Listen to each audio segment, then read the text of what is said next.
ഏറെ വിവാദങ്ങളുണ്ടായിട്ടും മൂന്ന് മുന്നണികളും വലിയ രീതിയിൽ പ്രചരണം നടത്തിയിട്ടും ഇത്തവണ പാലക്കാട് പോളിംഗ് ശതമാനം ഉയർന്നില്ല എന്നുള്ളത് വളരെ ശ്രദ്ധേയമായ ഒരു കാര്യമാണ്. 2021 BJPയുടെ ശ്രീധരൻ മത്സരിച്ചതായിരുന്നു ഏറ്റവും ശക്തമായ പോളിംഗ് നടന്ന വർഷം. 2021 പാലക്കാട് നടന്നത് 75.27%.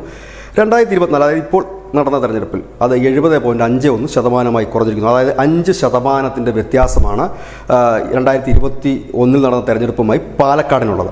ഇനി പാലക്കാടിൻ്റെ ഓരോ നഗരസഭയും പഞ്ചായത്തും ആരുടെ ശക്തി ആണ് അവിടെ കൂടുതലുള്ളത് എന്നതാണ് പരിശോധിക്കുന്നത്. BJP തെരഞ്ഞെടുപ്പിന് ശേഷം അവരുടെ ഒരു പ്രാഥമിക വിലയിരുത്തലാണ് ഇപ്പോൾ നമുക്ക് നൽകാൻ കഴിയുന്നത്. അവർ പറയുന്നത് ബൂത്ത് അടിസ്ഥാനത്തിലുള്ള കണക്കുകൾ ഇനി വരാനുണ്ട്, അതുകൊണ്ട് തന്നെ ഡീറ്റെയിൽഡ് ആയിട്ട് തന്നെ കൃത്യമായി തന്നെ ഒരു കണക്ക് നൽകാൻ കഴിയും. പക്ഷേ ഇപ്പോൾ നടത്തിയിരിക്കുന്നത് പ്രാഥമികമായ ഒരു വിലയിരുത്തൽ എന്ന് തന്നെയാണ് അവർ പറയുന്നത്.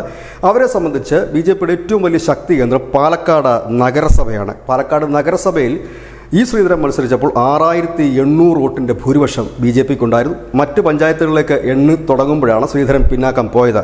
ഏതായാലും 2021 ശ്രീധരൻ മത്സരിക്കുമ്പോൾ പാലക്കാട് നഗരസഭയിൽ നടന്ന വോട്ട് 65%. പക്ഷേ ഇത്തവണ അത് 71%. ഏതാണ്ട് 5% മുകളിൽ കൃത്യമായ വോട്ട് പാലക്കാട് നഗരസഭയിൽ വർദ്ധിച്ചിരിക്കുന്നു. ഇത് തന്നെയാണ് BJPയുടെ പ്രതീക്ഷയുടെ ഏറ്റവും വലിയ കാര്യം. കാരണം 65% നടന്നപ്പോൾ 6800 വോട്ടുകൾ ശ്രീധരന് അധികം നേടാൻ പാലക്കാട് നഗരസഭയിൽ കഴിഞ്ഞു. പക്ഷേ ഇത്തവണ കൃഷ്ണകുമാർ വന്നപ്പോൾ എല്ലാവരും പറഞ്ഞത് ശ്രീധരനല്ല കൃഷ്ണകുമാർ എന്ന്. അതുകൊണ്ട് തന്നെ തുടക്കം മുതൽ സംഘപരിവാർ പ്രസ്ഥാനങ്ങൾ ഏറ്റവും കൂടുതൽ ശ്രദ്ധ പതിപ്പിച്ചത് നഗരസഭയിലുള്ള BJP അനുഭാവികളുടെയും BJPയുടെയും വോട്ട് നേടുക എന്നുള്ളത് തന്നെയായിരുന്നു.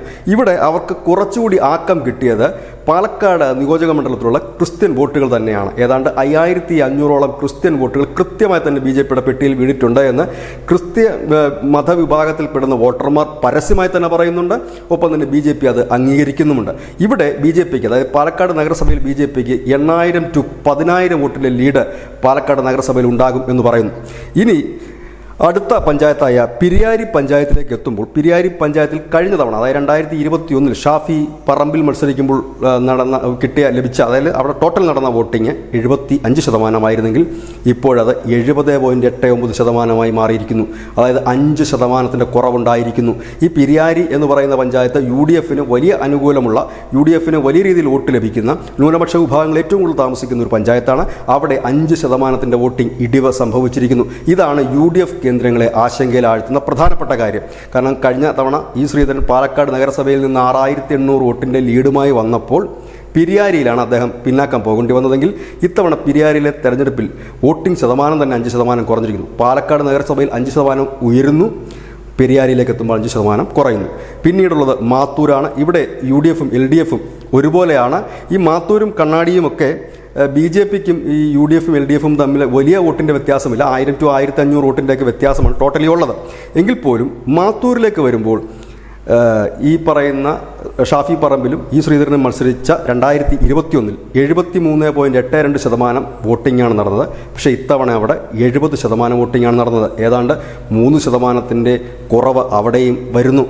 ഇനി കണ്ണാടിയിലേക്ക് എത്തുമ്പോഴാണ് ഞെട്ടിപ്പിക്കുന്ന വലിയൊരു ട്വിസ്റ്റ് അവിടെ നടന്നിരിക്കുന്നത്. 2021 78.45% വോട്ടാണ് കണ്ണാടിയിൽ 2021 പോൾ ചെയ്തിരുന്നെങ്കിൽ ഇപ്പോൾ അത് 70.15%. ഏതാണ്ട് 8% കുറവ്. കണ്ണാടി സ്വാഭാവികമായി ഇടതുപക്ഷത്തോട് ചേർന്ന് നിൽക്കുന്ന ഒരു പഞ്ചായത്താണ്. ഇടതുപക്ഷത്തിൻ്റെ ഒരു ബേസിലെ ശക്തി കേന്ദ്രം എന്ന് തന്നെ പറയേണ്ടി വരും.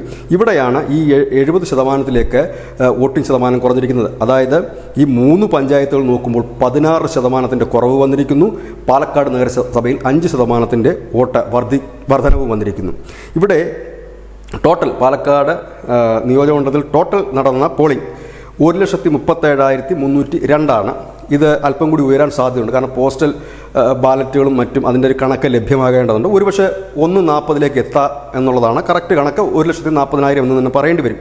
BJP കണക്ക് കൂട്ടുന്നവർക്ക് 55,000 വോട്ട് ലഭിക്കുമെന്നാണ്. അത് കൃത്യമായ ഒരു കണക്കാണ് എന്ന് നമുക്ക് പറയേണ്ടി വരും.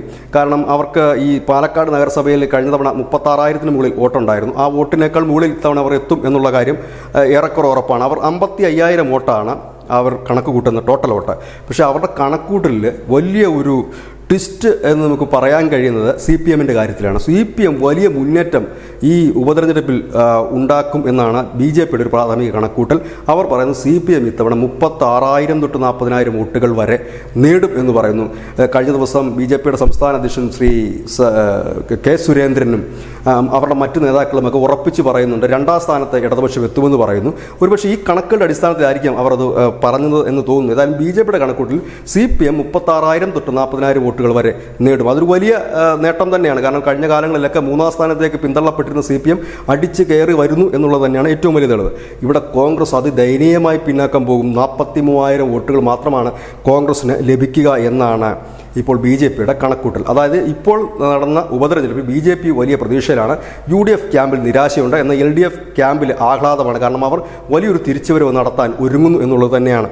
ഇവിടെ BJP-യെ സഹായിച്ചത് കൃത്യമായ ഒരു പ്രവർത്തനം തന്നെയാണ്. പാലക്കാട് നഗരസഭയെ അടക്കം കേന്ദ്രീകരിച്ച് അവരുടെ എല്ലാ വോട്ടുകളും അവർക്ക് ചെയ്യിക്കാൻ കഴിഞ്ഞു. BJP-യുടെ ശക്തി കേന്ദ്രങ്ങളായ ബൂത്തുകളിൽ വലിയ രീതിയിൽ 80% മുകളിൽ വോട്ടിംഗ് ശതമാനം അവർക്ക് ഉയർത്താനും കഴിഞ്ഞു. ഒപ്പം തന്നെ അവരുടെ കൂടെ എക്കാലവും നിൽക്കാതിരുന്നൊരു വോട്ട് ബാങ്കായി ക്രിസ്ത്യൻ വോട്ട് ബാങ്ക് കൂടി അതിലേക്ക് ചേർന്നിരിക്കുന്നു. അതുകൊണ്ട് തന്നെ BJP ജയിക്കുമെന്ന് ഏറെക്കുറെ മറ്റ് രാഷ്ട്രീയ പാർട്ടികളും അടക്കം പറയുന്നുണ്ട്. News desk news India Malayalam.